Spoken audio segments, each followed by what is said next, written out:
Reserve. The root of all our evil, it begins with the Federal Reserve. Hey, yeah, well, let's go back in time when everybody was so proud of a man.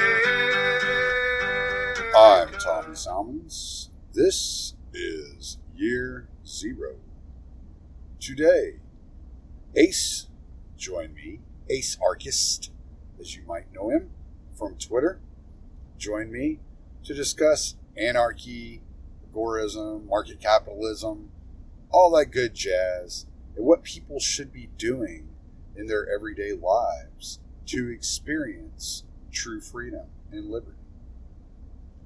But first, as always, RyanBunting.com for all of your graphic design needs.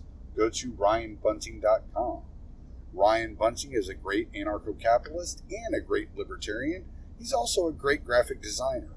He designed my podcast logo and Pete Quinones' podcast logo.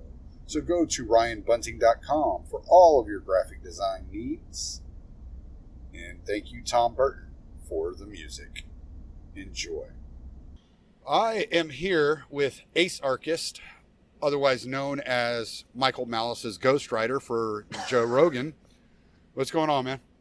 Hey, man. I'm so glad to be here. Thank you so much, Tommy. I'm glad we were able to make it work out. What has I've heard? I think I've heard a couple of people ask you about this, but did Michael Malice get your permission to use your IP on Joe Rogan Experience, or is there a lawsuit pending? Yeah. What's happening here?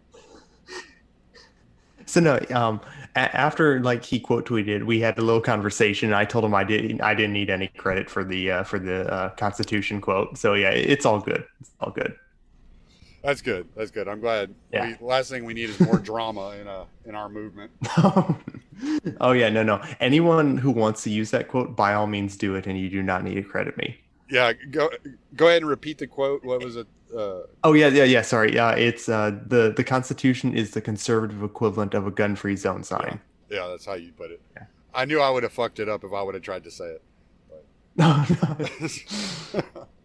But yeah, no, that was excellent. And when I had just seen it, I think the day before he went on Rogan, and I'd seen it and I'd liked it, and then he said it. And I was like, oh, okay, I guess it was Malice that said that. And then he was like, I'm quoting somebody or something like that. And I was like, oh, no, he got that from somewhere. And then I heard everybody going, oh, it was Ace. And I was like, oh, that's pretty cool. So. Yeah. I just love that it's spread. It's really cool to like create something that's, kind of entered like the ethos or like the ether, and it's just out there. Anyone can use it now. Well, you seem to have a knack for that. And you're and it's because you are so well read, and it's so obvious that you're well read, that you're not faking it. That you're not trying to fill in gaps that you have no business trying to fill in. I don't know if I've ever seen you say I don't know, but I imagine if there's something you don't know, you would admit that you don't know, which is very respectable, and you don't get that from a lot of people. But yeah, I've had a couple things, or I've had a couple instances where I've had to say I don't know, even on like political questions, like like questions like, well, what do you do with the nukes, right?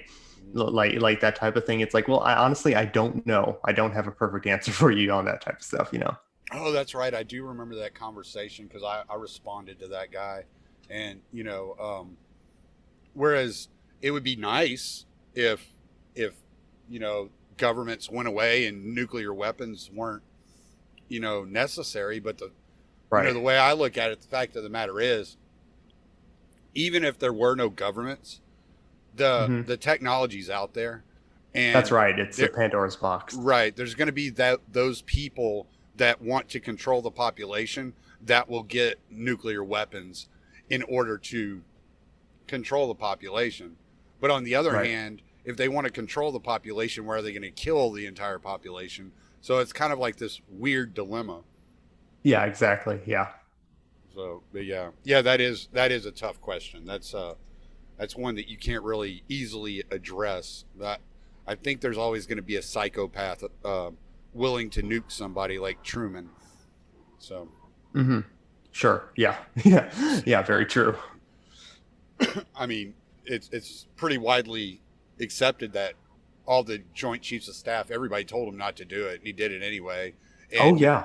and now Yeah. everybody defends the idea, and it's like, yeah, but nobody wanted him to do it. So Yeah. A lot of his generals were like, no, we do not need to do this. Yeah. I think like most of them actually. yeah, Japan was on their way out, and it was Oh yeah. definitely an unnecessary move. It was more of a signal to the Soviet Union, I think. Oh yeah. I think so too. Yeah. 100%. They were just showing off. Right, right. And it's like what is, what is a few million people out of a population of a billion or whatever lives in Japan, so Right. so but that's the way these people look at human life, altogether. So Oh yeah. Yeah. It's just a statistic to them. Yeah. well, and that moves us kind of to the philosophy part of the discussion. So you describe yourself as a market anarchist. I've Yes. seen you use that term. It's kind of the term I use as well, at least philosophically. Hmm. But I consider myself an agorist, uh, Sure. just because I am acting in as many ways as possible to pad myself and break free of the system. And yes, you can be both, because they kind of tie in together, you know. And I'm not saying that for your benefit. I'm saying that for the benefit of the listener. Oh yeah. No. Yeah. So, but so when you look at the anarchist philosophy, you've read even some of these people I've never Hmm. read. I've never read like Proudhon, and I've never read Okay. Bakunin. You I know, haven't read I haven't read too much of Perdue, to be fair. oh, I've okay, read a little bit enough for me to get by, and a lot of Perdue for me is secondhand. I've read a little bit of an okay amount of him, but he's I don't prefer his writing style. I'll say that. yeah. But sorry to derail. No, no, no, that's fine. I haven't read any of his stuff. It's just never even crossed my mind. And I was telling this to Cotton last night that I tend to neglect philosophy, and I don't do it because I don't think it's important. I do it because I don't want always to be caught in the weeds of philosophical discussions and Oh lose yes. lose people, you know. Right, right. And there's a fine line there with how much you can uh, really digest and put out there in the ether that your average like construction worker is going to pick up, which is kind of who I target my show after, are Sure. those average people Absolutely. that aren't buried in philosophy. But give us, for people that are afraid of the word anarchism, give us a nice breakdown of your philosophy of anarchism. Sure. Other people are not your property. That's that's as simple as it gets, right there. And the flip side of that is that who has a better claim to your life than you, right? Like I think those two things together, you kind of absorb that, and it's like, oh well, yeah, obviously each individual has the best claim to their life. That's kind of like intuitive for most people, Right. right? That's just like something that they all understand. So anarchism doesn't have to be this scary word. I know I can understand people's like immediate revulsion to it when they first hear about it, but really it's just as simple as that. It's the fact that, hey, each human being is their own sovereign, and you act as an anarchist almost every day of your life, treating other human beings as equal sovereigns. Right. Yeah. About 90% of our lives are spent in some sort of anarchist situation. And people That's don't right. look at that because they are like, well, there's the government. Well, yeah, but that you're not interacting with that government 98% Right. of your life. That's Exactly. just the way I, you go through your day. I, Exactly. And to add on to that, I think it's a big mistake sometimes when people assume that anarchism, because when they say that, well, we don't have anarchism right now because there's a state. Well, no, we don't have a full anarchist society. That is true. But we do have anarchism, right? Right. An anarchist society is just, would be, the fulfillment of those anarchist relationships spreading throughout society into like social functions like law and security and stuff like that. So people, in my view, should take a much more like fluid view of like anarchism versus statism, in the sense that you and I are having an anarchist relationship right now, but if a cop came into my room right now, I would not be in an anarchist relationship with the cop, but I still could be in an anarchist relationship with you at the same time, right? Right. So you can have both simultaneously. It's not this, if or then type thing. It can be both. Yes, exactly. And yeah, when we're talking anarchism, we're talking about the voluntary interaction. That's right. Going Yes. to the grocery store is an anarchist interaction throughout your day. That's right. Yes. You choose to go to a specific store, you choose what to buy. There's nobody there with a gun forcing you to do anything. And exactly. And people will often say, well, that's a very simplistic way of looking at it. And it's like, yeah, it's not really that difficult to wrap your mind around these things. Right. It's really not. I think so. Because I think people have been trained to think if it's simple, it must be wrong. You know what I mean? They have that kind of view. But that's not necessarily true. It actually kind of is that simple. It really is. Putting it into practice is a little more complicated, but philosophically, that's kind of what it is. Right. And I was working on a short story, and I need to get back on it. And I came up with this one scene where it's a guy that's within the intelligence agencies, and he's talking to a potential presidential candidate, and she asks him, like, give me some direction on what y'all need, what I have to do for your endorsement to get y'all to endorse me, to get y'all to ensure that I'm the nominee for president. And he said, look around you. And they're sitting like at the Washington Monument. He said, look around you. What do you see? And she's like, busy people going through their day working. He said, no, anarchy. And it's our job to give these people the illusion that they need us, and that without us, the whole society would fall apart.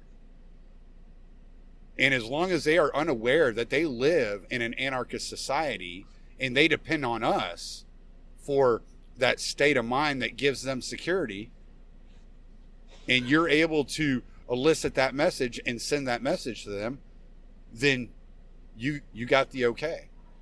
And so, and what I was getting at with that when writing it was, look, if people like me or Ace can see that the daily interactions of everybody are anarchic, then the people in DC already know this.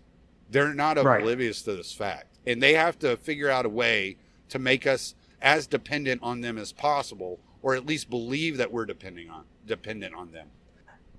That's exactly right. And not only do they know it, but those people actually interact with other heads of state in anarchist manners, some of the time, at least, like Mexico and Canada do not share the same government. They do not share the same laws. The heads of state of Mexico and Canada are considered sovereigns on the world stage, and they interact without a bigger government over them telling them what to do. You know what I mean? Right. So even they do it. Right. So to some extent. Yeah, and I just point that out because I think it's important to really break down exactly what it is we're talking about here. And I think at some point in this conversation, I want to kind of shift it from anarchy to self-governance, which might be an easier way to sell it to people. Yeah, absolutely. But I was talking to you a little bit beforehand, and I brought up the Jefferson-Hamiltonian debate about agrarian society versus industrial society. And this is kind of going to flow off of what Cotton and I were talking about last night with talking about capitalist realism. And then also thinking about the writings of Kaczynski. And what do you... It feels to me, it seems to me like what Jefferson was really trying to get across that maybe he wasn't verbalizing as well as he could have, is that agrarianism lends itself to freedom better than industrial civilization. Right. Yeah. So Jefferson had kind of envisioned this idea that people would be, kind of farmers or just like owning land, somewhere out in the vast landscape. And it was, Hamilton's view was that no, we need,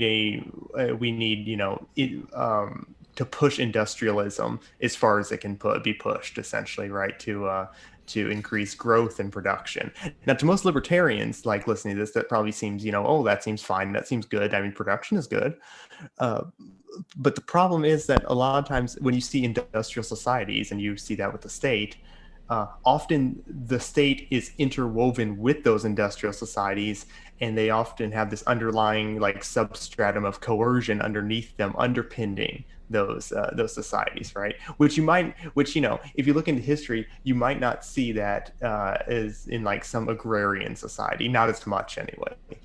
So I do think this did go hand in hand with like ensuring more coercion. Maybe it wasn't the cause. I don't think industrial society was necessarily the cause of it, obviously, but they do go hand in hand. No, I think where Hamilton really messed up, and it's not. There's nothing wrong with industrialization on its face. Right. The technology moves you forward, and as we've done with podcasts and all kinds of different things, getting together at Childeberg, we use this technology to spread our freedom, whether it's cryptocurrency, 3D printing, whatever it is. So the technology can be utilized on an individual level to grow freedom. And I think that's kind of what Hamilton envisioned.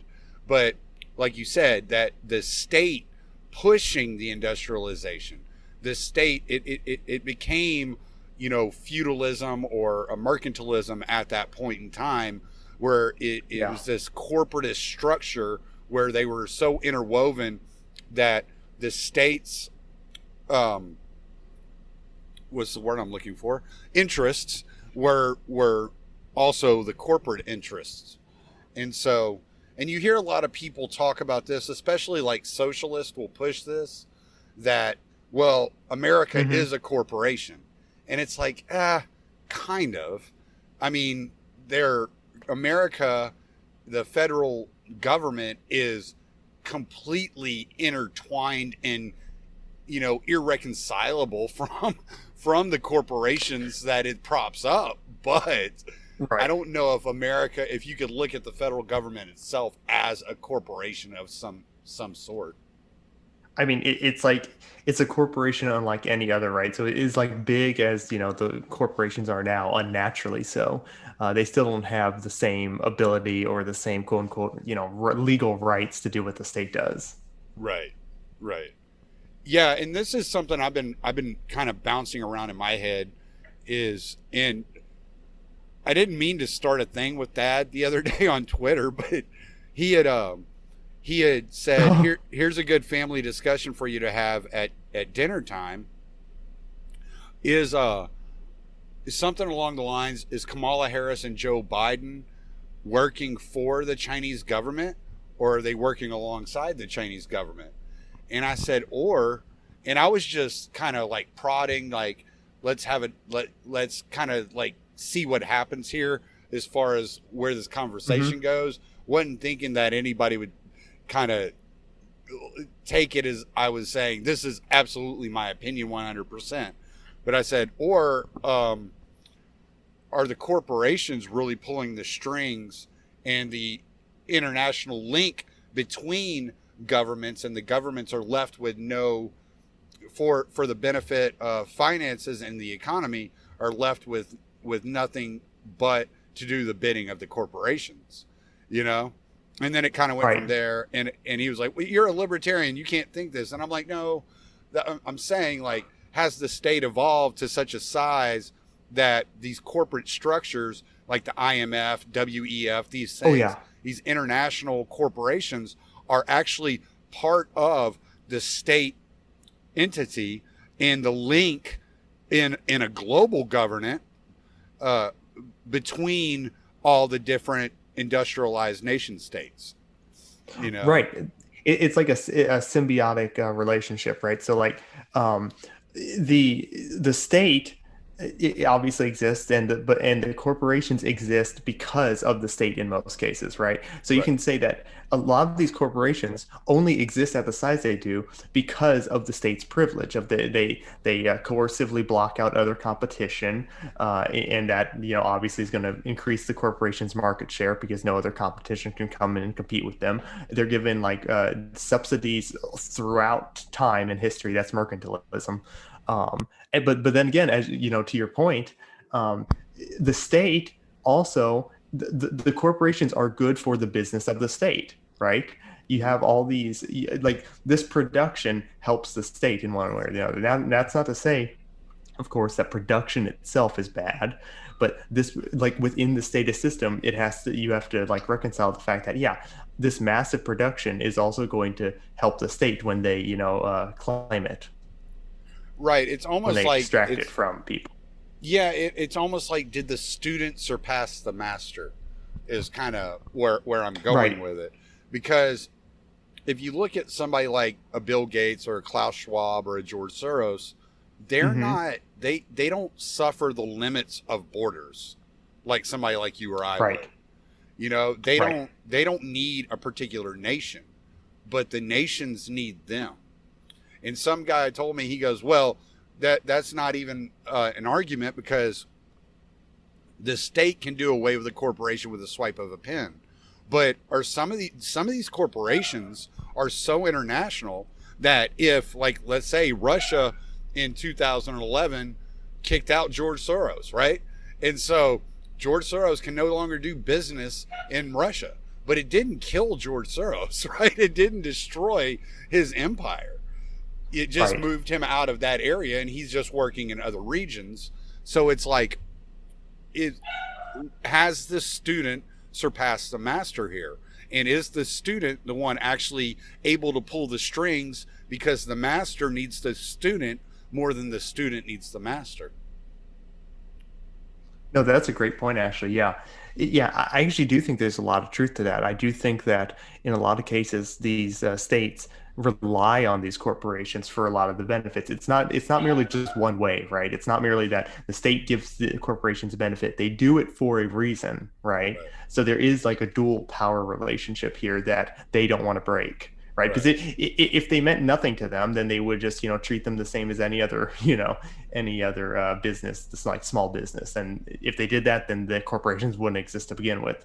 Right, exactly. Yeah. And so this is kind of like the what I've been struggling with in my head.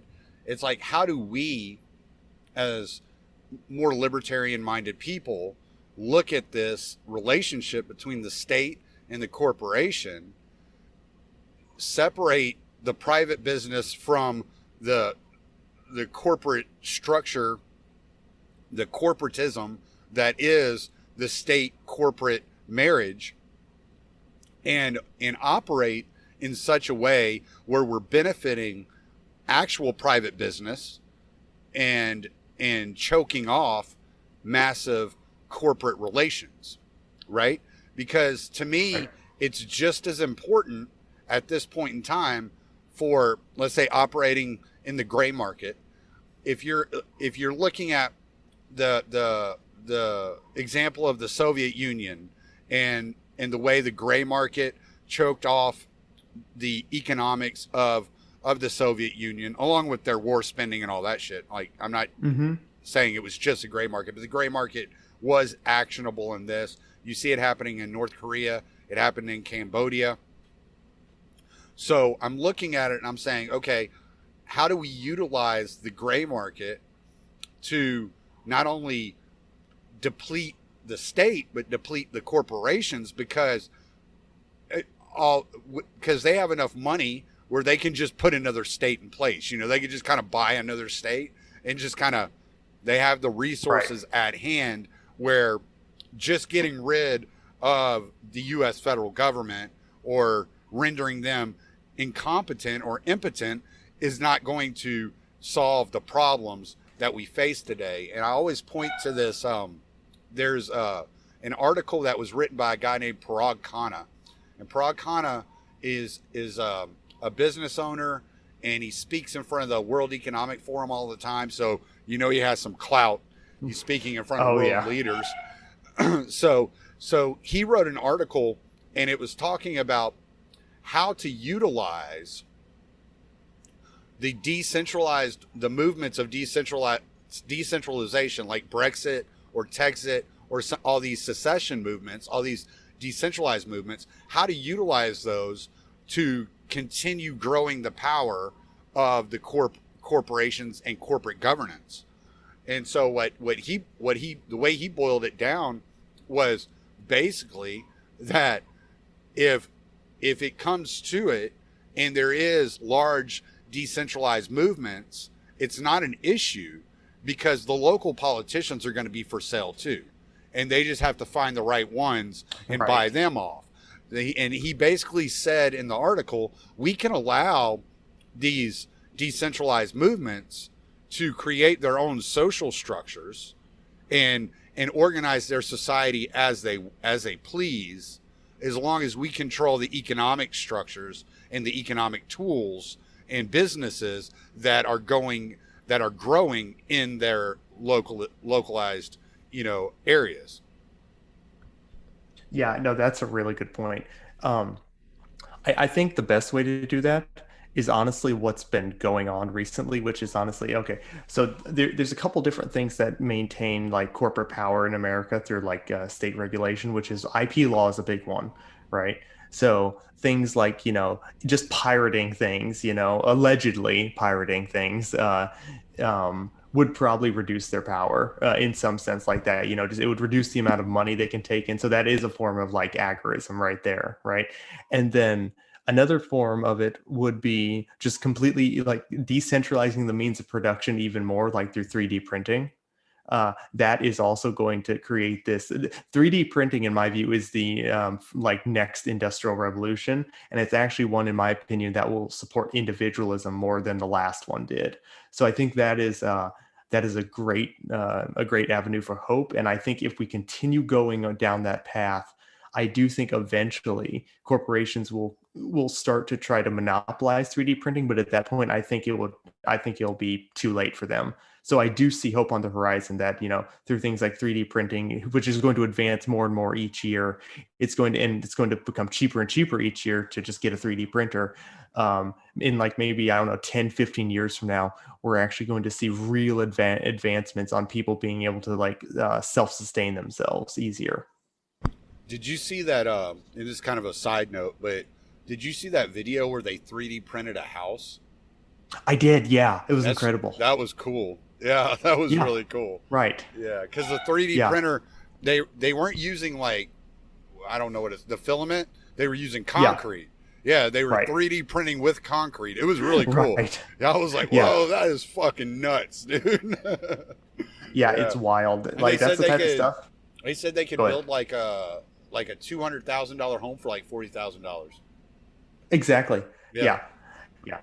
I was going to say, well, that there goes the homeless problem, but then again, the state and their zoning laws is the main reason for the homeless problem. But but still, the fact that that can just be done is just incredible. Oh yeah, no, you look at like it's like what is it? 90% of the land west of Nebraska is owned by the federal government. If you wanted to get rid of the homeless population, there's plenty of places to put them. Yeah. Reinstitute homesteading. How many ghost towns are there where somebody could just move into the house, fix up the house, and start farming the land? And exactly. I mean, it's just insane. But they've corralled everybody into these cities. That's right. Yeah.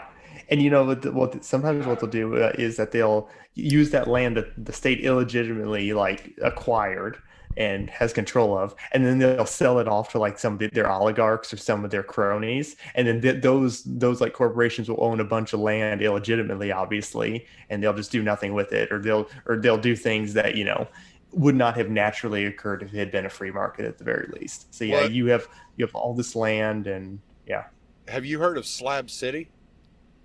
I've heard of it. I don't know too much about it. Okay, well, Slab City is like, it's basically a homeless encampment.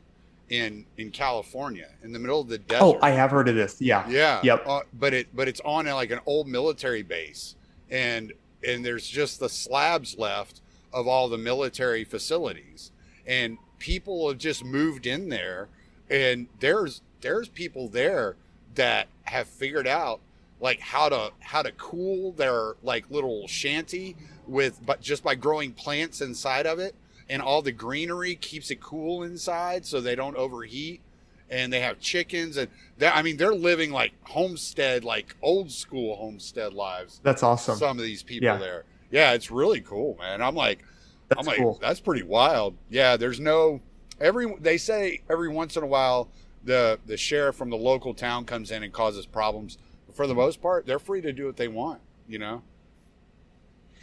Yeah, I think a big thing for people to do, given recent events especially, is to consider getting out of the cities, right? Like the cities are the most concentrated areas of power in this country by far. You look at any big city in America, you're going to see way more tyrannical laws than you will in like some area where it's just like, I don't want to say the middle of nowhere because that's not necessarily true, but just outside of a city, just even just a little bit outside of a city, and it's a huge difference. So yeah, people getting out and homesteading their own like plot, whether or not the state says it's okay, that's what I want to see more of. That's great. Yeah, no, absolutely. And that's something I've really focused on. And not only for that reason, but the supply chain's been broken for over a year. We're looking at another 2 years before it completely comes back online properly. So if you're stuck in a city, that's where it's really going to be affected. Like I live out in the middle of nowhere. I've Right. noticed a couple of shortages on a few things, but it doesn't last but maybe a week, and we have it back in Right. stock. And my wife will be like, "Oh shit, I can't find Clorox wipes," and I'll be like, "All right, well, just buy bleach and whatever, we'll make it work." And then a week later, Clorox wipes are back on the shelf. So it's not a big deal. But in the cities, when those supply chains break down in the cities, that's where you're going to see all the violence. That's where people are going to be freaking Right. out. Kind of That's out right. where I live, they kind of know how to handle themselves. They're like, all right, well, we'll just figure this out. We're just going to go on about our business, so. And Yeah, and I as they- think some. I think some. Oh, go ahead.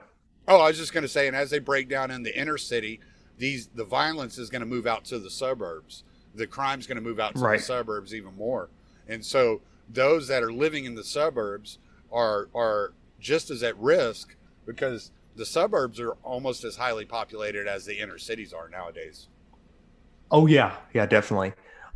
Yeah, so like sometimes libertarians will, when you talk about self-sufficiency, they'll kind of deride it as being, oh, well, you don't want to make everything yourself. Obviously, you want to have the division of labor, which is correct. I agree with that assessment, but you also should know, at the very least, how, if things go wrong, how to self-sustain at the very minimum. You know what I mean? Right. I think there's a downside to relying on the division of labor completely, because at a certain point, if those supply chains do break down, you don't know how to feed yourself. You know what I mean? Yeah, So at a certain point, I do think it's really important to just have something off on the side. The division of labor, and talking that in theory is all well and good. Problem is, we live in a point in time, a society nowadays, where there's no such thing as a tight-knit community anymore. That's right. Yeah. So that's unless exactly unless you're operating in such a way that you're creating yourself a tight-knit community that is working through the division of labor, and you are utilizing each other's skills and helping each other out, then when things really break down, you're kind of on your own. Yeah, I mean, right. I mean, it's just the way that things have happened. And this was one of the things that Kaczynski talked about in industrial society and its future, is he talked about how industrialization created the atmosphere for families to start being separated and not living close together anymore. So it was the end of the extended family, in fact. Right, exactly. And so now you're in a situation where you're trying to create that same bond and that same kind of, dependency and trust with people that you're not related to, which is it's a completely different story, you know? Right. And you know, we used to have in the past in this country and all over were mutual aid societies, right? And what these were these opt-in voluntary organizations where people paid, I think back then, back in like when before they were essentially regulated out of existence, a person could pay just a day's wage and it would cover them for like almost a whole year, right, into these mutual aid societies. And these mutual aid societies, they provide for each other. They would acquire contracts through like private contractors, like doctors would just they'd have a doctor on retainer. They provided housing, food, all this stuff, and just like this, this social safety net that was created voluntarily through all these organizations, and they were competing organizations. And if people didn't like one, they could move to another like very easily. These were regulated out of existence, and the state has continued to do this throughout history. They've continued to atomize people and make them subservient to the state, make them rely on the state. And this is no accident, right? They want you to be completely separated from any type of community. They want to be relied on by people and relied on with no one else, right? That's sort of their goals. Yeah, and this was something that John Odermatt asked me about the other night. He interviewed me for his show. I think it'll be coming out next week. Same week this podcast will come out, actually. And he asked me, when do you bug out? When do you just bolt? When do you just give up on the U.S.? And I was like, if you're Vin Armani, it's great.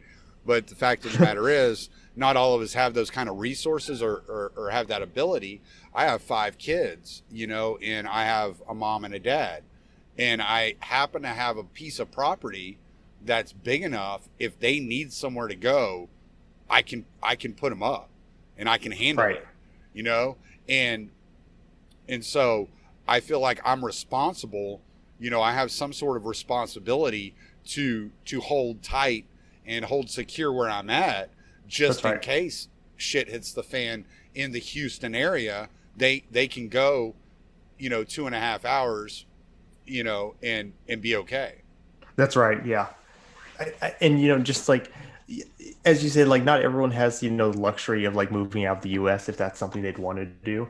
So I definitely think like something that would be really, really helpful and important to people is that if you're worried about like the US having like really troubling times ahead, I would say, and this is going to sound trite, but I would just say, get to know your neighbors, like, and just form some type of, and I know a lot of people know their neighbors, so, maybe this isn't the best advice, but just, know your neighbors to the point where you can feel comfortable relying on them and them relying on you. You know what I mean? Like you can feel that sense of camaraderie in some sense if things ever do go bad, to the point where it's like, yeah, if things do go bad, at least I have this person next door to me who I can trust, and that sort of thing. So I definitely think, that's one way to like try to reestablish like communities in this kind of like this society where everyone is atomized. Right. And if your neighbors are shitheads, check out freedomcells.org, Yeah. There's probably somebody in your region that you can hook up with and, create a freedom cell and pool your services. And this was something I said at the end of the podcast that I recorded with Cotton yesterday, was communists, socialists, even anarcho-capitalists have this notion that if the dollar does collapse and society collapses, that their form or their ideal will be what's instituted. And no. And I told him, I said, these people need to read Voltaire and Declare, like, because people are going to interact differently. And if anarcho-capitalists understand anything, they understand that all interactions are to be voluntary, and that every person has preferences, and not everybody's preferences are exactly the same. And so. Yeah. And so you're looking at a situation where I call it a panarcho-mutualist society. Yeah. Would probably, come out of it. Right, right. Because you're going to have the ANCAPs who are going to be, they may prefer their way of living and they may be over here, but you're also going to have, some communists or some like mutualists, right? Or syndicalists, and they're going to want to form their own societies too, right? So unless, the either one of those groups wants to go to war, which is generally not preferable in any case, in any scenario, they're going to want to make, some type of like non-aggression pact or say, hey, we won't mess with you, don't mess with us. And I think that's a peaceful way to like kind of, I think that's a realistic way of how this like type of anarchism could evolve. Yeah, I think panarchism is absolutely the way. Right. And sorry, Beatrix is having a chicken Oh no, you're crisis. fine. We're out of chicken food. She's like, shit, is all the Oh, chicken food gone? I was like, oh oh no. shit, I think it is. Oh so, so, so yeah, no. And I think ANCAPs. Okay, so I had a buddy of mine approach me the other day, and he listens to the show sometimes. So if you're listening, you know who you are. What's up, dude? And he was like, all this time I've thought I was a syndicalist, and my closest allies were communists, and I've come to realize I'm probably more libertarian, and I was wrong all along about the people I was associating with. And I just said, that takes real character to say that. That's yeah, awesome. yeah, no, he's a great dude. And I just told him, I said, dude, you got to read Konkin. I've been telling you this for years. Oh yeah. And he goes, yeah, I know. And he goes, I was just about to say you've been telling me this all along. And I was like, yeah. I was like, you got to read Konkin. I was like, honestly.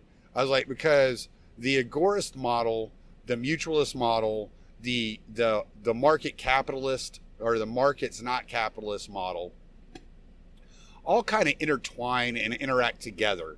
And they're all kind of talking about the same thing from different points of view, if you ask me. And so I don't look at, whenever somebody says, well, I'm a mutualist, I'm like, okay, yeah, I'm not going to argue with them. I'm like, okay, cool, fine. Right. Like, I don't have a problem with this, and I don't understand. Right. I think that anarcho-capitalists, and correct me if I'm wrong, but the anarcho-capitalists that seem to argue with these people more than anybody, more than try to find common ground, are usually early in the stages of anarcho-capitalism and don't really have a full grasp. Yeah, 100%. No, I agree. Because if you really it depends, right? Most of the time, most mutuals I meet, I'm very cool with. It's just the fact that, ultimately at the end of the day, they do want freedom. Now, there's differences in how they want to arrange their property system, how, to compare to some ANCAPs. But ultimately, I think if you're actually going to have an anarchist society, you in some sense have to account for this, right? And I think any type of dispute can just be solved through mediation, if anything, right? The whole idea behind an anarchist society, and by anarchist we obviously mean, a voluntary society, is this idea that, look, if we ever resolve into some type of dispute, we can solve this peacefully and not like savages. We can solve this through some type of mediation. So I definitely think there's a very good case to be made that's we do not need to be enemies, intrinsically. Yeah, there's absolutely zero reason to look at somebody that it's something I really feel when you get the coercion of the state out of the picture. If we ever get to that, it wouldn't even be an issue. It wouldn't even be a problem. It would be something that would just kind of just shrugged and went on our merry way. You know what I'm saying? And right, yeah, exactly. Because I think of instances like Tehran or Morsnet and things like that, like these small societies that have popped up, and been completely free. And they don't seem to have a really big issue because everything there is voluntarily decided on, Right. And people always talk about how, the problem with anarchism is it doesn't scale. But the whole problem with that argument, in my view, is that their view of scale is completely created by the state itself, right? Right. It's like you're thinking of scale within like the state's borders. They're arbitrarily drawn borders, but scale in an anarchist society is each individual, right? And if each individual can just like kind of like join an association and then leave if it doesn't fit their preference, and then go join another at any time.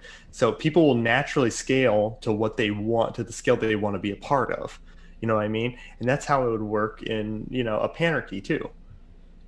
Yeah, exactly. It doesn't, I don't know, it doesn't really resonate with me. And I got really frustrated with this one guy one time because he was arguing.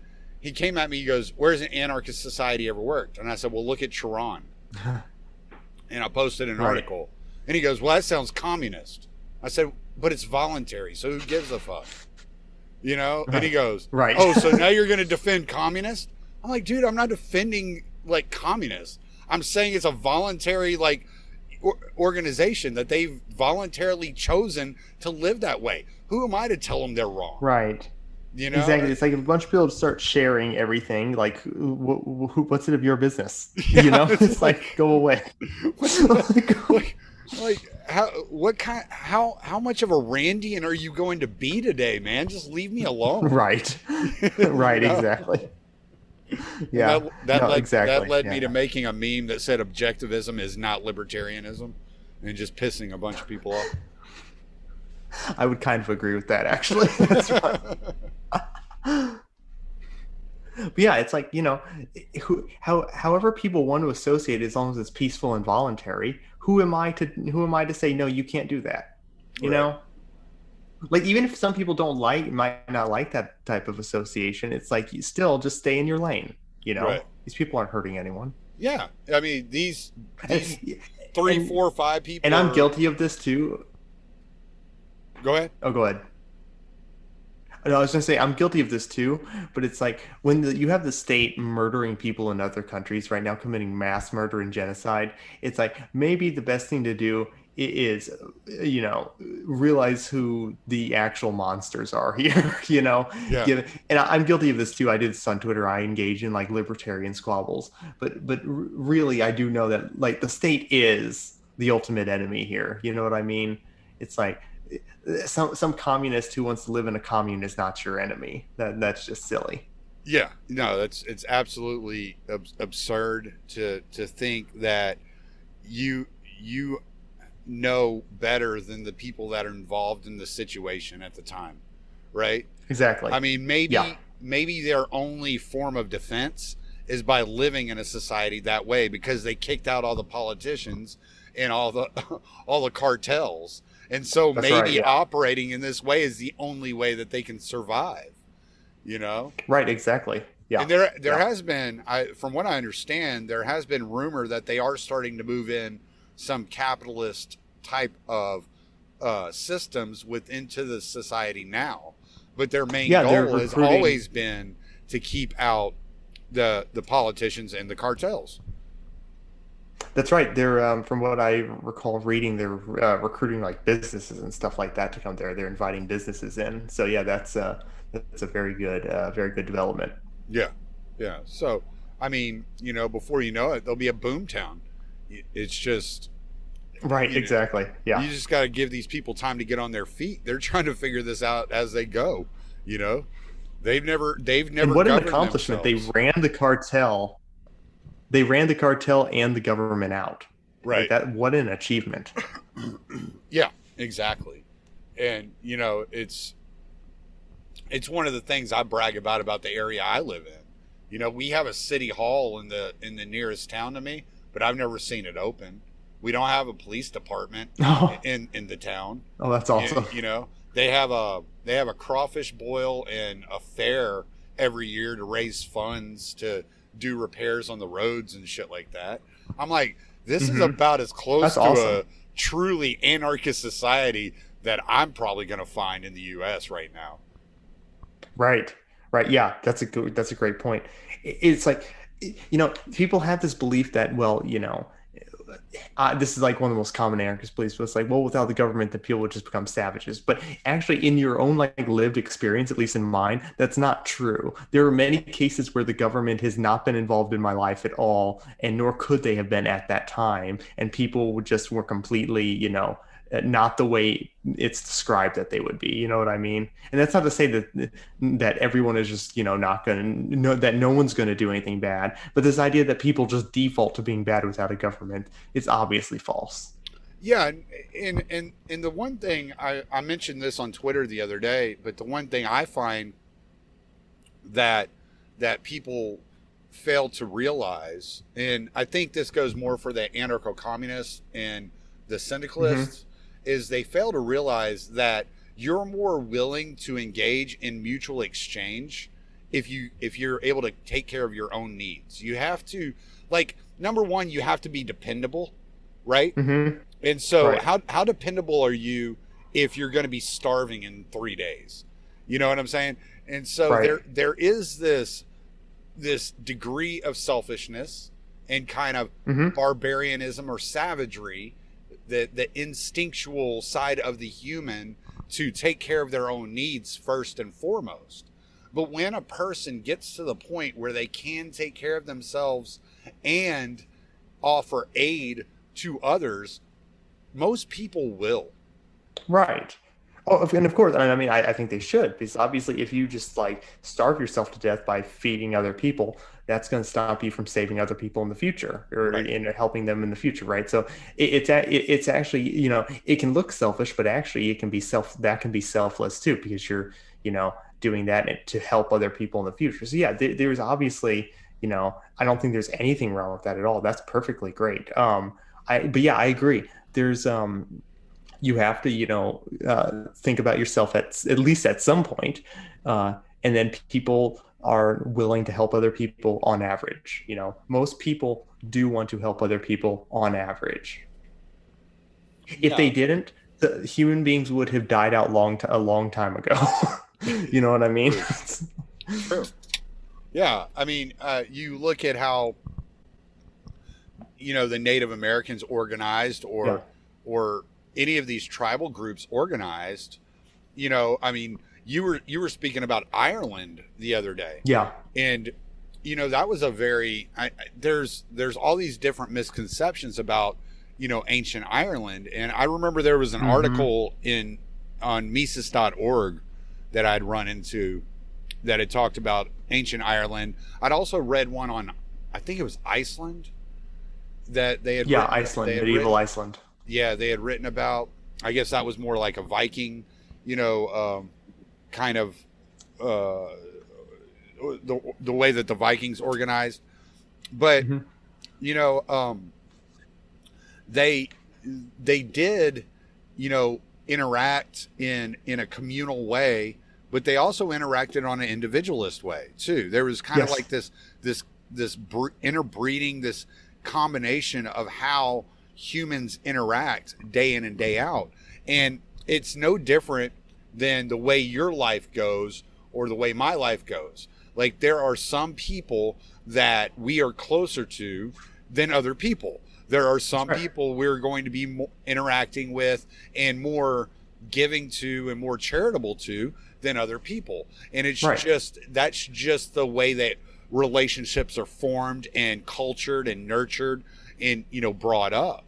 So Right. I don't really get where people get this idea that the state is absolutely necessary. Right. Yeah. If you look at any social function that people claim that the state is necessary for, you look through history, you realize, oh, actually, society without the state have provided this service in the past without them. Right. And all the way from just, welfare in the form of like mutual aid to law itself was provided, albeit very differently than how the state provides it, luckily. And thankfully, but it has been provided in the past, right? People I think to be an anarchist, there has to be some underlying belief that decentralization can just work You know what I mean? That spontaneous order can happen. If you can believe that, I think anarchism is an easier leap to get to. It's just this belief that people will, on average, not always, but on average, figure it out because their incentives are aligned to figure it out. Right.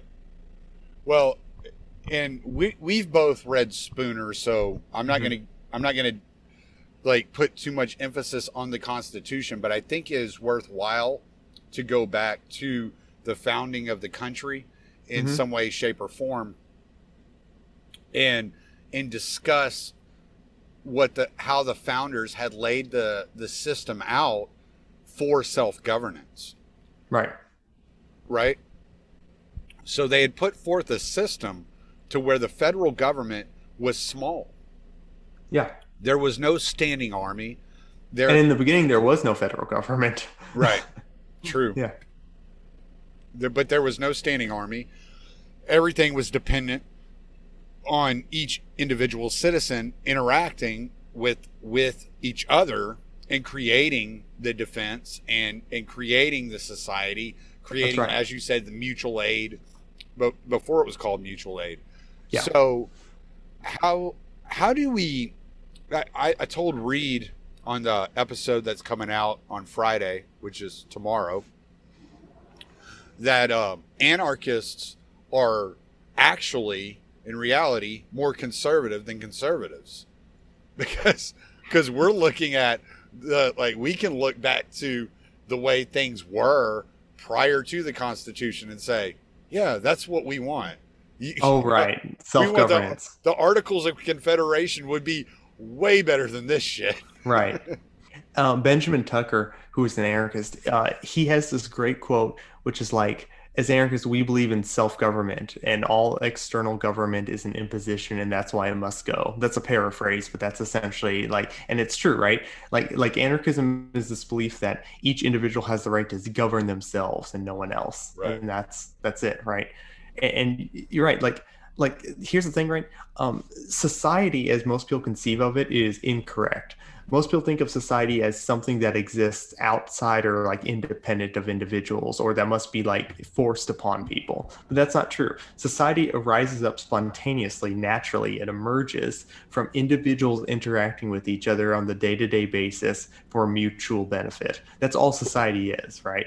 And once you say that, well, okay, well, how would we provide this, or this? It's like, okay, well, people would provide it as they always have. And I know that's unsatisfactory to people who think it should be more complicated than that. And in certain cases it is, but ultimately that is how things happen. That's how anything happens. Most of your life is dependent upon other people voluntarily interacting with you right now, with that, even right, like most people, food production, right, is dependent on decentralized individuals growing food, getting it, shipping it to market, all these things, and then eventually arriving at a grocery store.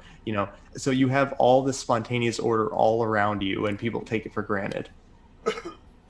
No, you're absolutely right, and you look at that, and one of the things I've said to people before is society. There's no such thing as society.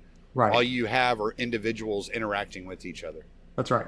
And if you look at it like that, you're like, oh, okay. So I choose how to interact with this person or that person. And, from coming into this mindset and discovering this philosophy, it's changed the way I interact with people. Mm-hmm. Yeah. It's changed the way I view people, and it's made me a much more peaceful person because I feel like I'm much more in control. Right. And so a lot of frustration, a lot of irritation, and anger comes whenever you feel like you have no control over a circumstance. But if you realize that in a peer-to-peer relationship, you are half of that control mechanism. Exactly. Then that gets rid of this whole idea of the patriarchy or hierarchical structure, right, that we hear, preached about and demonized nowadays. Yeah. And so when you approach it that way, as just individuals interacting, it really does make you kind of take a step back and reassess how you interact and what your responsibility is for how interactions go. Absolutely, yeah. You hit it right on the head.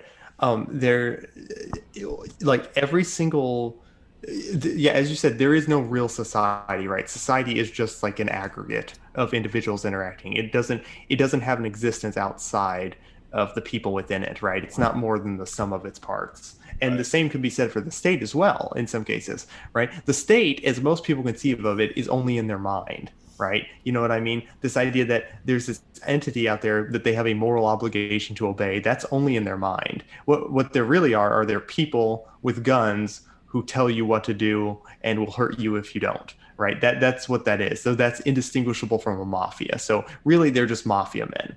But as you said, most interactions which are completely peaceful, like over 90% of them, you can stop and you can take a moment and say, wow, okay, I am experiencing a purely voluntary relationship with this other person over here. And you can realize, oh, wow, this is great. You can stop, you can take a second and reflect on it. And it's like, oh, wow, this is really good. I like this. Once you have that idea of every interaction is like an anarchist interaction that ends peacefully, it's like, oh, wow, I can really enjoy this now. Whereas before, I think the state in some cases it atomizes people and it turns them almost into cogs. You know what I mean? It strips them of the individuality. So I think one of the steps to one of the benefits you gain from becoming an anarchist is you get to reclaim this individuality, and you can see other people as human beings who are themselves sovereigns just like you, and you can kind of form this mutual respect with them. Right. So much of the focus of my podcast is to point out abuses of power and how bad things have gotten and the direction in which we're heading as a society. And it can be a real black pill.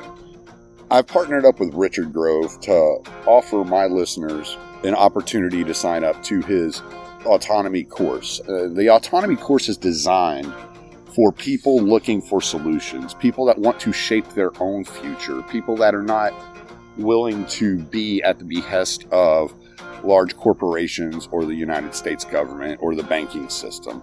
The Autonomy Course is designed for those of you who wish to have complete control of the reins of your life, who are looking to be successful, to thrive and not just survive, to provide for your family by utilizing your existing skills and learning how to market and sell those skills in order to be your own boss, or learn new skills in order to leverage that into a new career opportunity. So if there's a job out there you've been trying to get or you've been wishing you could get, but you just don't have the skills for it, the Autonomy Course is the place for you to start, to learn how to land that position, to learn how to market yourself better, to gain confidence, and to be surrounded by a community of like-minded people that will encourage you and help you along the way. So use my affiliate links and go check out the Autonomy Course. It could be right for you.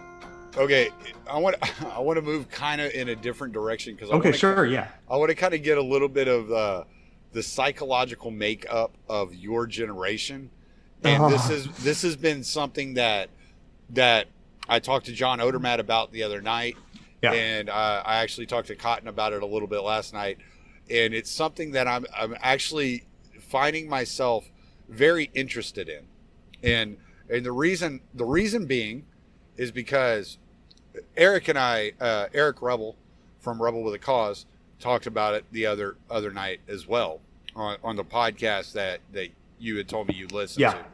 So what we're trying to what I'm trying to balance out is, in my generation, I'm 42 years old. My oldest son is almost as old as you are. In my generation, we're looking at it and we're we're going through life and we were apolitical. We didn't give a shit about these people. We wanted nothing to do with these people. Like, they were not part of us. And you'll see this represented in politics.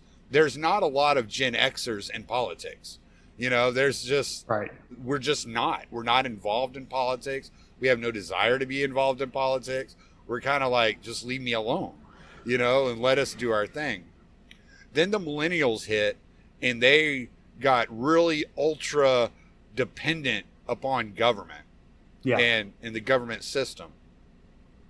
Then you got the Generation Z, and it really feels like Generation Z is more like us than they are like millennials. Mm-hmm. And they're very much more independent minded. Now, John Odermatt, like, he floated out this interesting idea that it was because y'all grew up in an age where everything was available at your fingertips via like YouTube, and you could do anything you wanted on the internet. And if you're like, if I have this much control over this part of my life, why can't I have this much control over this part of my life? Because it really feels to me like there are so many more of your generation that are very tied to the ideas of liberty than even my generation, possibly. Yeah, that's actually a really good point. And especially I like the idea of, like, people having control, at their fingertips of like what they consume and what they do with their time online. That's really interesting. And that may be a really good explanation, or at least part of an explanation as to why there are a lot of like young people who like liberty compared to, other generations, I guess.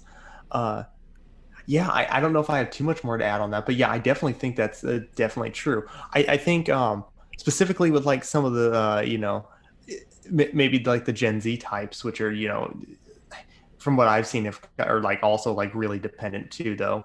I think at a certain point, you have some of these kids who were like very not like libertarian, who were very like statist. Mm-hmm. I think a part of the reason that might be is that all their lives they've kind of had the reverse situation where they've been told all their life, you go to college, you get this job, and then things are kind of like not smooth sailing, but at least pretty good from there. And now they're realizing that, they were sold lies all their childhood. And now, they're 50, 60, maybe $100,000 in debt, and, they have nothing. And they were never raised to the point, or they were never, properly trained for the idea that, you have to, in some sense, be prepared for this. So I feel like a lot of the people who are like statists, who are also young, are kind of raging against the fact that they were lied to, and they feel like there's no hope, right? And they're begging people who they believe to be in power, who can control this, to save them in some sense. So I actually think it's like it's true that like kids are more independent, but on the flip side, I think some of them are also more contingent on the state because they feel like they have no control.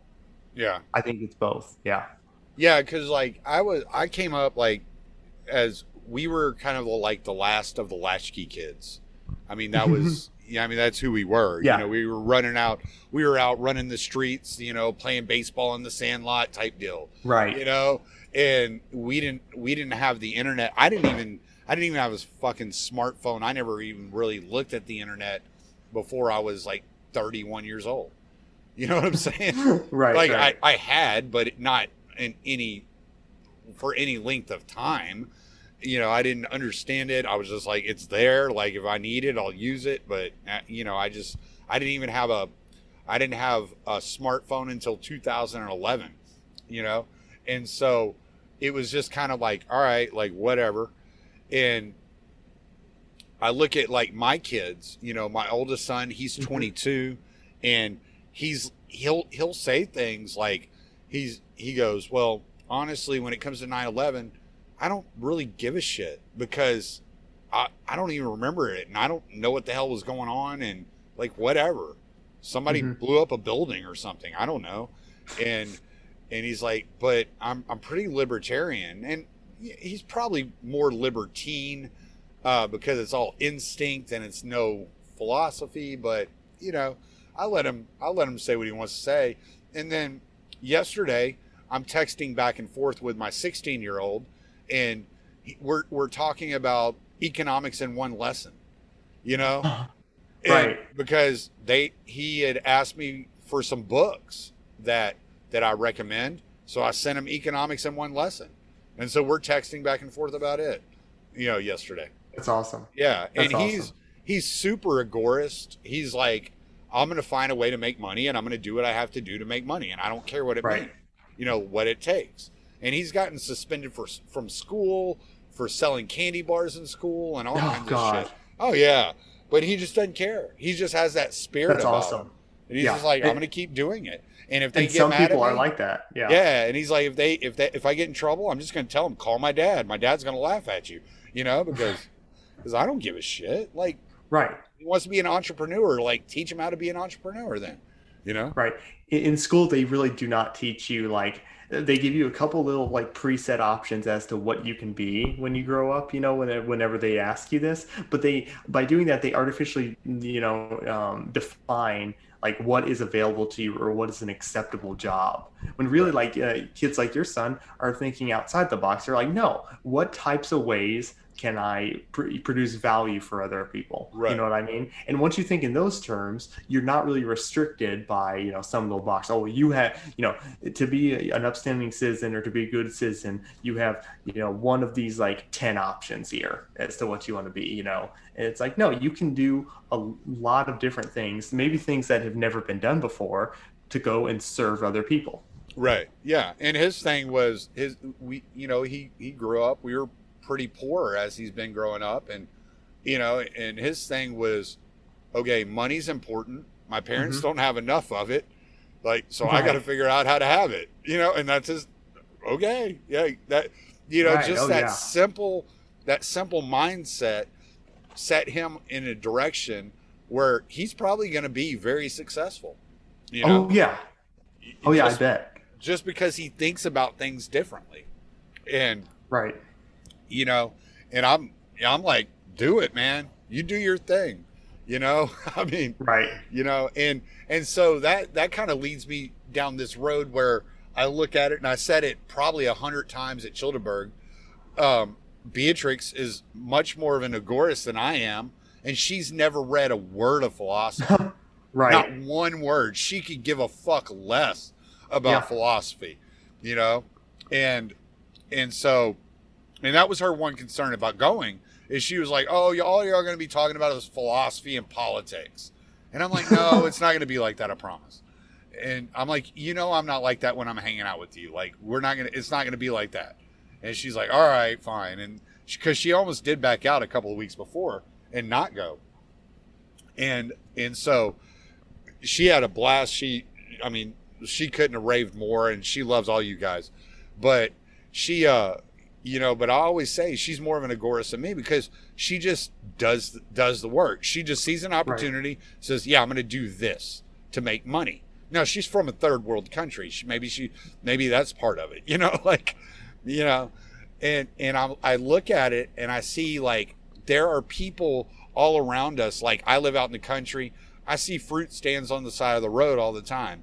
I see, you know, mechanics working on people's cars in their own driveway to make extra cash all the time. And I'm like, so this entire gray market, this agorist idea, has been around me my entire life. Right. But I never was able to identify what it was. And now I'm looking at it and I'm like, I want to attract those people.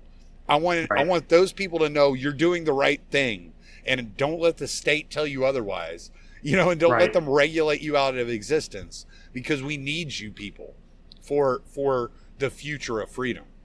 Right. Oh, yeah, absolutely.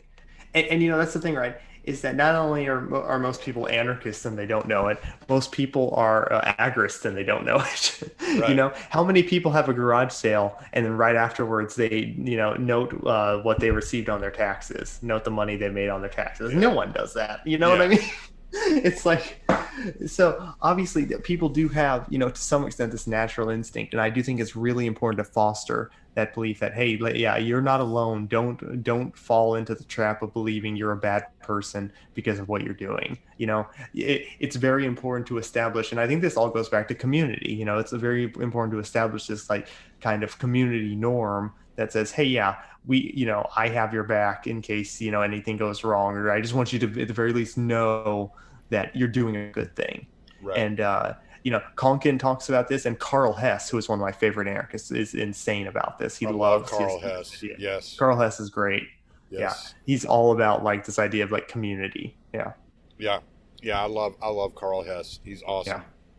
Yeah. I remember it was early 2020. So when I started my podcast in 2018, the whole idea was I was trying to get my mind wrapped around the idea that how libertarianism as a philosophy tied in with entrepreneurship. Mm-hmm. And it always felt like, okay, there's a link there. There's a link there. And Sal, in, I guess it was January of 2020, maybe December of 2019, Sal sent me a Karl Hess video. And I was like, dude, I just found my fucking spirit animal. Oh, yeah, dude. Like, I was just like, yes, everything he says, yes. Like, he's one of the most underrated anarchists. I do wish more ANCAPs would read Karl Hess, because the guy is just so based. And he's just he's like right about basically everything. Yeah, I mean, it was. He has a great. Have you ever read his piece?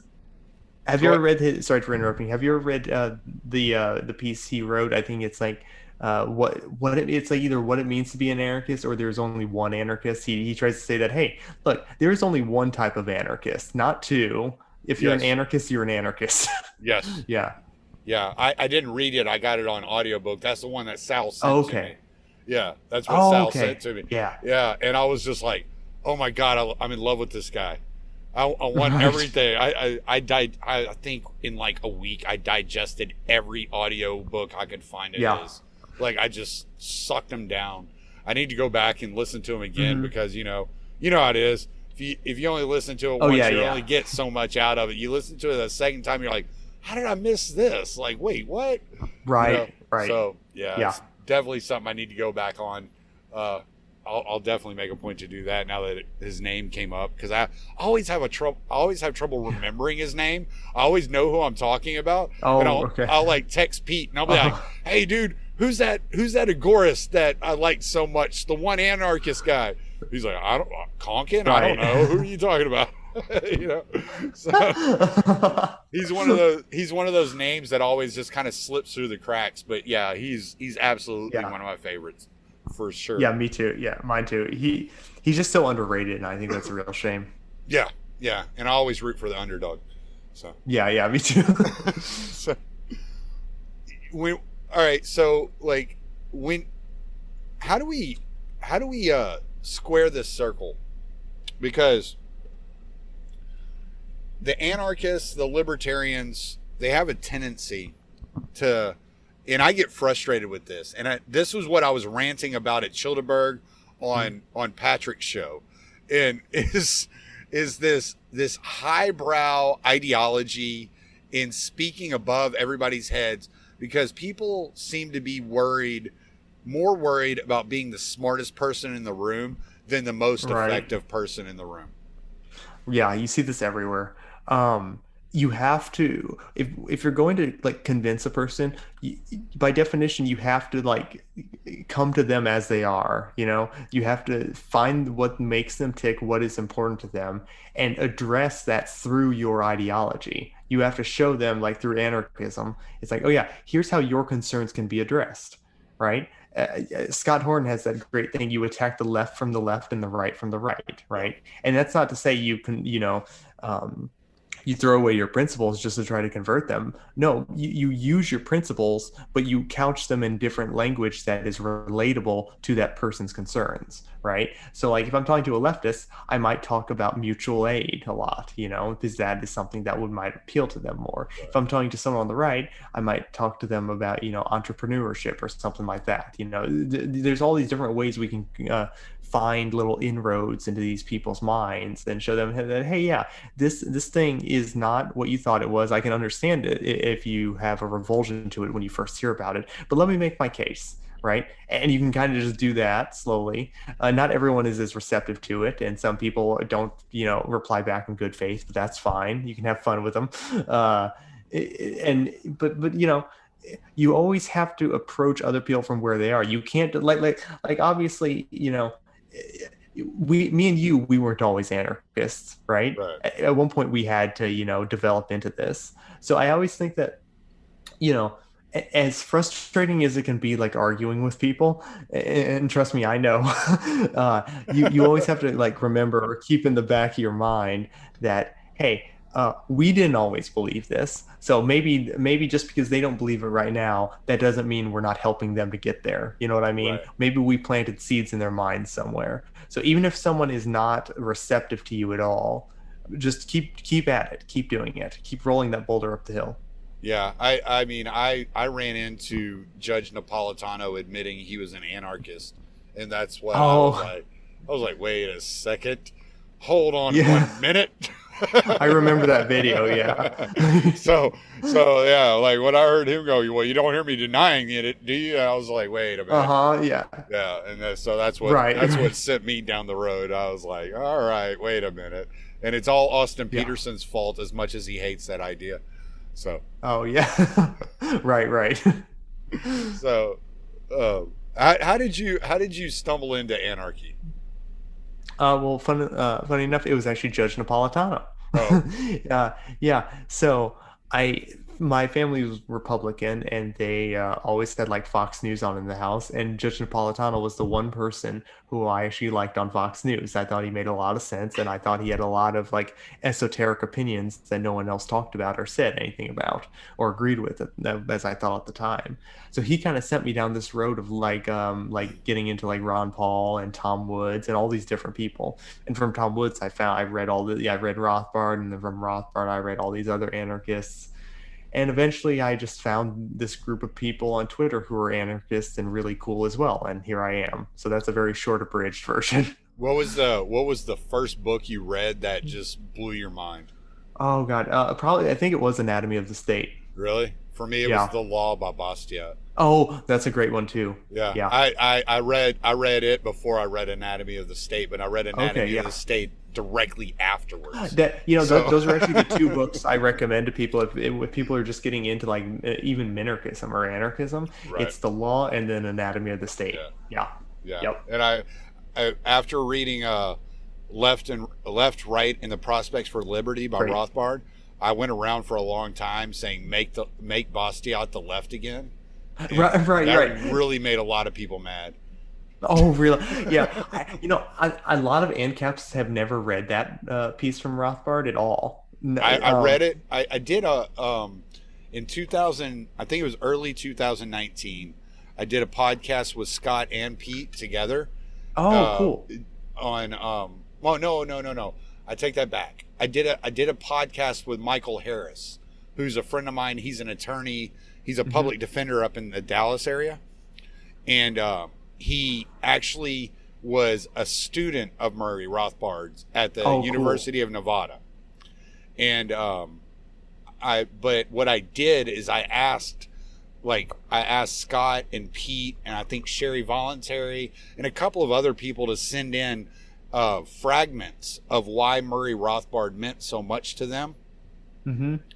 And I called it the Figures of History series, and it was the Murray Rothbard edition. I did one on Ron Paul. I did one on Murray Rothbard. I did a couple of others. I need to bring that back. I want to do one on William Norman Grigg. But yeah. So in Scott's section that I'd put on that podcast where he was talking about why Murray Rothbard meant so much to him. He mentioned left, right, and the prospects for liberty. And I was like, oh shit, I gotta read this. And I immediately read it. And I read it, and I read it, and I read it, and I read it. And then I got annoying, and I posted it to everybody's comments. Every time somebody would say something, I would post. I just got to be like annoying with that. I was sending it to everybody I could think to send it to. Boogie, stop. And for anyone who hasn't read it, I'm going to kind of like spoil Rothbard's point here, but he calls the communists like these conservatives, and he says that the libertarians are the true leftists. Yeah, and it's really funny. The socialists are centrists. Yes, centrist conservatives or something like that. And then the libertarian anarchists are the actual far left. It's really funny. I love it. Yeah. Yeah, that was it's definitely like on the like how we define or how historically left and right has been defined, not necessarily today in today's time, but historically, it's like it came from the French Parliament, right? Bastien Perdon sat on the left side, and then the aristocrats and the monarchs supporters sat on the right, and that's how we get. And then the socialists infiltrated the left because they didn't have a place on the right. Yeah, that's right. Yeah. So yeah, no, I love that. You know, I love, and see, that's the thing about me is like when it comes to like Mises or Rothbard, I've read more of their writings on history than I have on their writings on economics. So Rothbard's a great historian. Oh yeah, well Mises is too. He wrote that book Theory and History. Oh my God, I love that book. I love that book. Yeah, and then he has another one on fascism. I can't remember what it's called right now off the top of my head. Is that liberalism? No. Shit. I'm gonna have to look it up now. Yeah, but it's just on fascism. It's like a black and white cover. Let me just look it up. Oh, maybe I don't know this one. Yeah. I found it on audiobook, and I was on YouTube. I ran across it, and I was like, ooh, cool. A Mises book that I haven't heard. A Mises history book I haven't read yet. And I was like, well, let me check it out. Oh, sorry, what was it? And I don't have the name yet. I'm looking. Oh, okay. I'm not of your generation. It takes me a lot longer to type and talk at the same time. No, you're fine. You froze for a second on my end, and I didn't know if you said the name, so I was like, "Oh, wait a minute." Wait, that might be it. Let me see. Let's see if this is the right cover. Ludwig von Mises Pieces.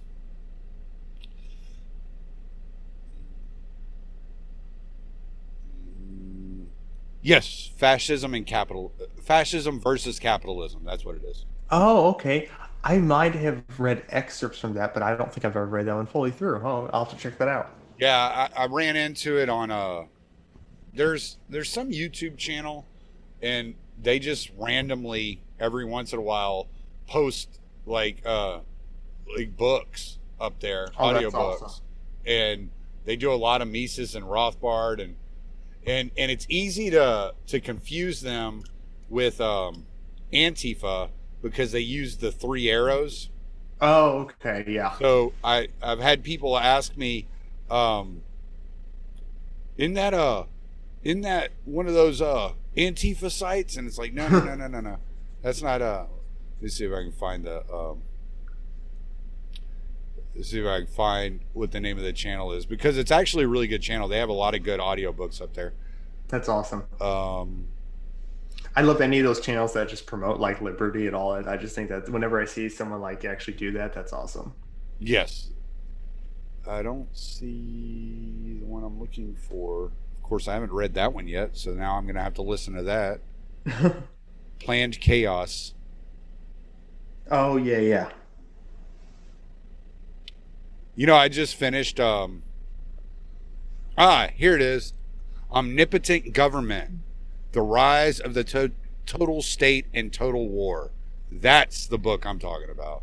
Oh, okay. Yeah, yeah. I've heard of it. Yeah. I Liberty think in I've read our it part. Liberty in Our Time is the name of the Oh, the channel. I know that channel. yeah. Yeah, yeah. Yeah, and they have Okay, yeah. the three arrows like a lot of Right. Antifa uses.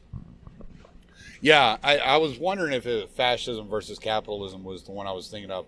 No, it's the omnipotent government. That's the one. Okay, It yeah, was yeah. so good. I listened to it like I think I listened to it for 2 weeks solid, over and over and over again. Oh, Yeah, it's just so good. I love to hear these guys break down history the way they do.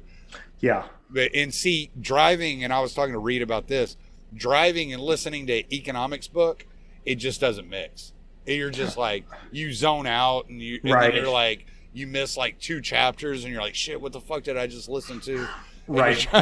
you're trying to figure out where the hell you were, and Exactly. Yeah, all yeah. that. So yeah, it just doesn't work. So typically, what I do if I'm listening to economics book, I'll listen to about 30 or 45 minutes of it in one day, and then I'll go find another book or something else to listen to the rest of the day. Right. I can't Yeah. do it like a history book. I can go like Stephen Kinzer, like writing about like the CIA or some shit like that. I can listen Yeah. 8 hours straight, like no Right, breaks. right. I'm just like just For dumping sure. this shit into my head. But Right. yeah, when right. it comes to economics, it just kind of makes you kind of like zone out. It gets a little Right, bit because then bland. they're using terms, and they don't sometimes they don't define the terms in there, and then you're left thinking, oh wait, what does that mean exactly? You know, and that's just like, oh, and then it was wait, let me go back, and then it's just like, it's- Yeah. Absolutely. So that's one of the, but yeah, it's omnipotent government. That was the Okay. one I was talking about. I It's feel like I really read good. excerpts from that. Yeah. Yeah, it's really good. And then again, theory and history, or history and theory, Yeah. whichever way it's worded. I love that book. That's Yeah, one of my that was favorite great. Mises books. I have socialism sitting at home, and I still haven't broke it open, but Oh, really? I'm gonna have to. Yeah. I just it was funny because it wasn't until this year. I've been a Bob Murphy fan for 3 years, Oh, and it yeah. wasn't because I used to listen to Contra Krugman all the time, and but it wasn't until this year that I actually read Chaos Theory. Like I was like, wait, I hadn't read that. Oh, dude, yet. that's one of my favorite like introductions that I give to people when they're Oh, it's a whenever great- they want to talk. a great It's like book. he just nails like every type of criticism, boom, boom, boom, in a very Yeah. short amount of time. It's really good. But I don't like insurance companies. That was the one thing about the book. Oh yeah, yeah. Sure, sure, yeah. And I'm gonna start. I think the next book I'm gonna break into is Crisis and Leviathan by Robert. Robert Higgs. Yeah. That's I love Robert Higgs so much. Yeah. Yeah. Mike That guy's great. Mike Maharry's a good friend of mine, and he always Mm-hmm. refers to himself as a Higgsian. You're right. Yeah. No. Higgs is just great. Like Yeah. he's just fantastic. I've read a lot of his articles and essays and stuff, but I've never read any of his Okay. books. So I'm gonna. Yeah, Crisis and Leviathan is like one of those. It's like, in my opinion, like a must-read for people. It's just so good. Yeah, Mike Maharry. Every time he comes on the show, I have him on all the time. Well, once a year, really. But every time he comes on the show, he always quotes from it, and he's always referencing it. So, Have you ever seen the Higgs YouTube video? The state is too dangerous to tolerate. I believe that was the name of the lecture at the Mises Institute. If not, you should. It's great. No, I haven't. Oh Well, man, yeah. I'm gonna have I'll to send check it to you that out. after this. Yeah. For sure. Well, we're kind of like rolling down anyway, I guess, because we're just kind of like just bullshitting about books now. Yeah. right. So, you got any final thoughts you want to add to this Uh, ever-changing potpourri discussion that we had? Sure. I would just say that anarchism is not like for anyone who may be listening to this who is like a little unsure of like anarchism. It's not that scary. It doesn't have to be scary. I would say definitely check out the books that we've talked about in this episode. And just if you have any questions about anarchism, you can hit me up on Twitter at ace_archist, and I would be very happy to answer those questions. And Tommy, I also want to say thank you so much for having me on. This has been an absolute pleasure, and I loved meeting you and your wife at Childeberg. Oh yeah, man, and we're gonna do this more. Yeah, if I have anything to say about it, I'm gonna have you on. I've told you this before. I'm gonna have you co-host with me if I can get some of your heroes on here. And I would. That would be so like flattering you. for me. Thank you. I'm gonna bring you on, and I'm just gonna be like, yeah, this is Tommy Salmons, and this is year 0. Enjoy listening to Ace and Per Beelan for the next hour and a half. You know, so. That would be awesome, Tommy. Thank you so much. Absolutely, man. Let me stop this recording. I would love that. Yeah. Thank you so much for inviting me on. Oh, this was fun, man. I enjoyed talking to you. Hold on one second. Yeah, I had a lot of fun.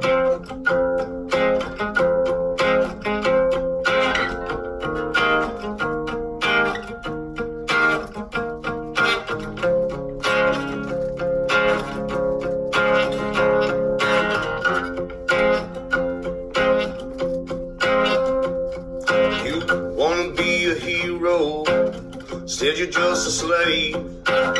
All your good intentions took you to your grave. Your pride is how they killed you. With the flag you waved just like a fool.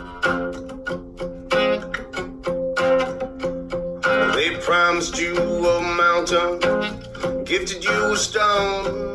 They demanded that you throw it into your neighbor's home, and then seize all that they worked for and give it to the throne just like a tool.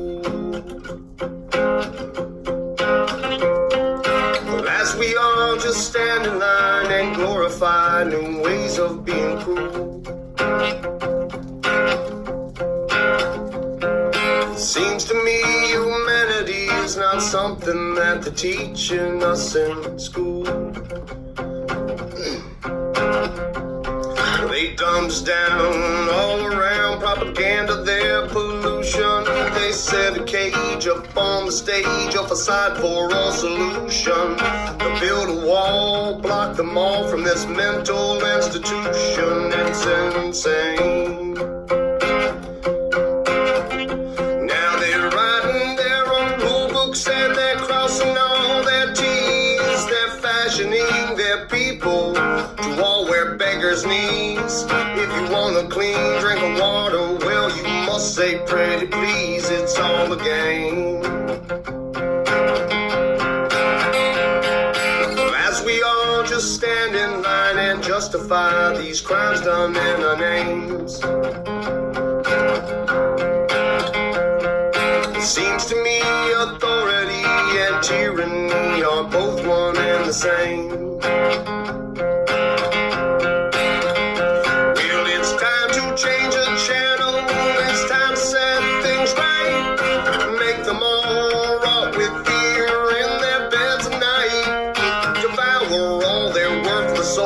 Sacrificial right, just like we should. Cause this world needs a cleansing to burn away the shame and destroy all the remnants of those who are to blame. And we'll stack them up like cordwood, watch them sizzle on the flames for good. Well, as we all just stand in line waiting for some kind of Robin Hood, our liberty will never be until our right to freedom is understood.